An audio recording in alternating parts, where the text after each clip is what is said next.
Bonjour, aujourd'hui je vais parler de la lecture comme voie d'éveil à soi-même, au vrai soi-même, pas au corps et au mental, ou comme source d'inspiration si vous préférez.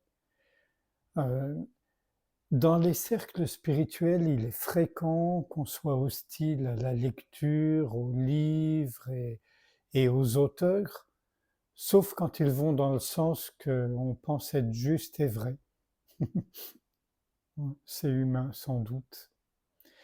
Et il est fréquent qu'on s'entende dire que les livres ne peuvent pas produire l'éveil, l'illumination, que même ils vont nous embrouiller, nous rendre plus confus. Alors, tout ça est vrai, bien sûr. Les livres ne vont pas provoquer l'éveil, mais rien ne va provoquer l'éveil. Ça, c'est une garantie. L'éveil survient spontanément, naturellement, en dépit de toutes les causes et les circonstances. C'est toujours inattendu, surprenant et incalculable. Parce que s'il y avait des garanties ou une façon de procéder qui soit rigoureuse, scientifique, méthodique, mais les nombreux chercheurs aujourd'hui très vieux qui sont en quête depuis des décennies et des décennies auraient trouvé. Or, beaucoup sont toujours insatisfaits, avec l'impression qu'il leur manque quelque chose, qu'ils ne sont pas comblés, et beaucoup sont encore complètement prisonniers du mental, qui n'existe pas vraiment. Donc c'est quand même une question. Mais bon. Et donc, pour ma part, je ne suis pas du tout d'accord avec tout ça, parce que d'abord, moi-même, je suis un grand lecteur depuis toujours. Et j'ai vu combien les livres m'avaient ouvert les yeux, non seulement au niveau du monde phénoménal, au niveau du monde social, n'est-ce pas, Jaya, que vous ne voyez pas, mais qui vient près de moi, non seulement au niveau du monde phénoménal, mais aussi en montrant du doigt la Lune. Alors sans doute que dans mes premières années de recherche formelle, j'ai pris parfois les livres pour la Lune elle-même. D'autant plus qu'il y a des auteurs qui veulent qu'on pense que ce qu'ils disent, c'est la Lune. Mais non, ce qu'ils disent, dans le meilleur des cas, ça pointe vers la Lune. Ça n'est jamais la Lune. Malheureusement, mes textes non plus. Je le déplore, j'aurais tellement aimé que ce soit la vérité. Mais non, dans le meilleur des cas, ça pointe vers. Rien d'autre. C'est déjà énorme. Quand je vois, moi, à quel point les auteurs, des auteurs m'ont inspiré, Ramana Maharshi, Krishnamurti, Ramdas, Jean Klein et tant d'autres. Alors aujourd'hui, quand on me dit, mais pourquoi tu continues de lire? Ben, je continue de lire comme je continue d'écouter de la musique et d'en jouer, parce que j'aime ça. Et pourquoi j'aime ça? Parce que je lis sans la moindre attente de résultat, sans le moindre objectif. Je lis pour la joie de partager, d'écouter ce que quelqu'un a à dire. Mais je dois avouer quelque chose, et c'est à ça que je vais vous inviter. Je ne lis plus avec les yeux, je lis avec le cœur. Je lis depuis l'espace ouvert, pas depuis Marc. Vous voyez? Et ça fait une sacrée différence. Quand je lis depuis Marc, bon, ça peut être sympa, distrayant ou bouleversant ou inquiétant, selon ce que je lis. Mais quand je lis depuis l'espace, tous ces mots imprimés, c'est comme des oiseaux qui traversent le ciel, ou comme des notes de musique au sein du silence immense. Donc c'est à ça que je vous invite, à lire les livres, notamment les livres spirituels, mais aussi les poètes et certains romanciers, et après tout ce qui vous tombe sous la main.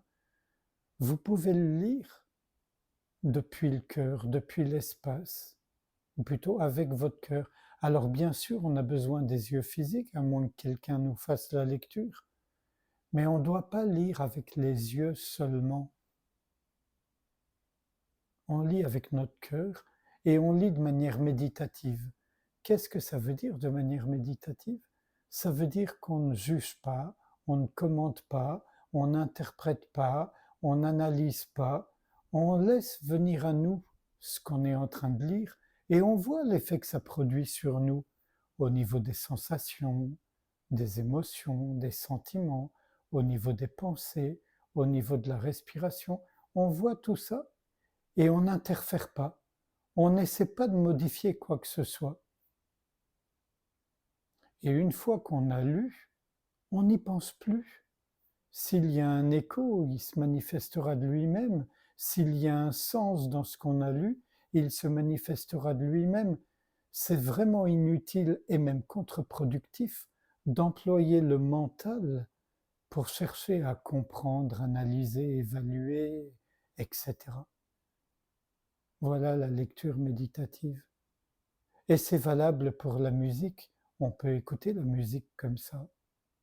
On peut même écouter les sons qui nous dérangent comme ça, dans cette ouverture. Et alors, il n'y a plus rien de dérangeant. Il n'y a que des sons et les effets produits. C'est valable pour tout d'ailleurs, hein. Pour ce qu'on voit, pour ce qu'on entend, pour ce qu'on sent, pour ce qu'on touche. C'est valable pour tout. Donc si on vous dit, oh là là, lire ça sert à rien, ou pire, ça empêche, ben, ok, on laisse la personne qui pense ça le dire, c'est une croyance qu'elle a, elle a le droit, ou une conviction, mais les convictions sont souvent des croyances camouflées. Hein.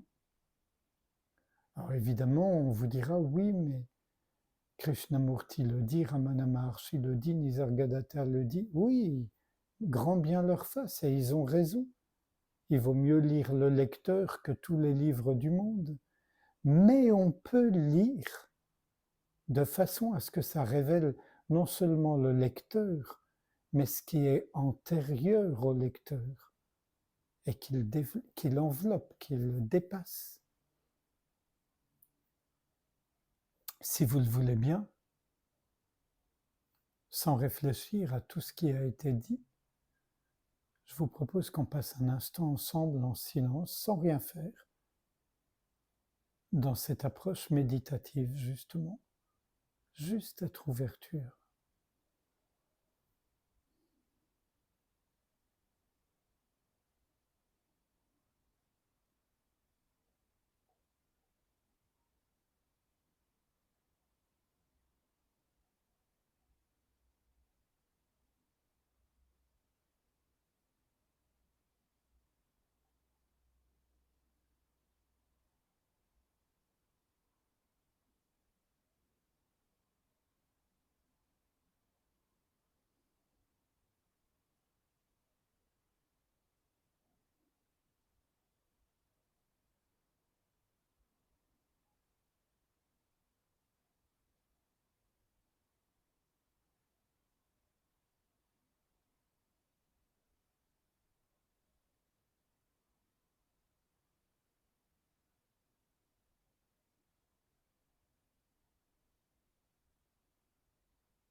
Je vous remercie.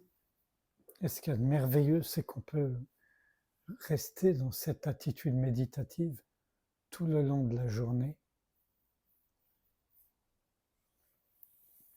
À bientôt, merci.